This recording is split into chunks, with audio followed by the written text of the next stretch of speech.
Almost 1 million Australians are tonight without a job. The official unemployment rate hitting 7.4% in the midst of the pandemic.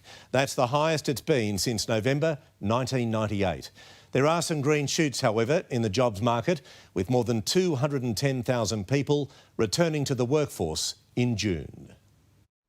Troy Bailey lost his job in March and after months of searching has found just 11 hours of part-time work a week. Not many jobs going, a lot of competition for all those jobs, so it's been pretty tough getting work. His fistful of hours adds up to one of the jobs the Prime Minister sees in today's employment numbers. The Australian economy is fighting back. In June, 210,800 people returned to the workforce, but that was after 2 months where 821,000 jobs were lost.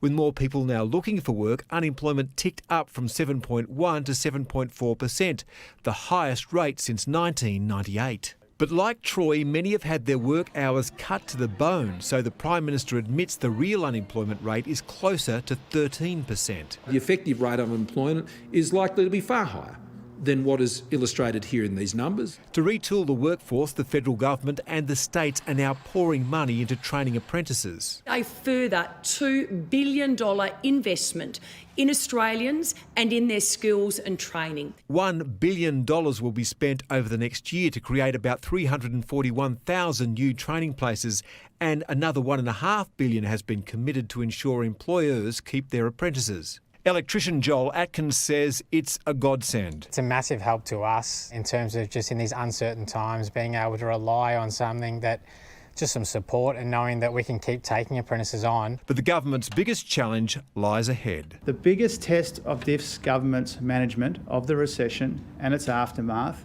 will be what happens to jobs. Next week, the government will unveil its plans on the future of the billions it's spending in wage subsidies and increased unemployment benefits. They will continue to be necessary, and I've flagged now for months that there would be a further phase of this. Which offers some hope for people like Troy, who fears that JobSeeker might be halved at the end of September. Basically, I'm just sort of scraping by at the moment, so that'll be really tough, especially if I can't get work. And there are hundreds of thousands like him.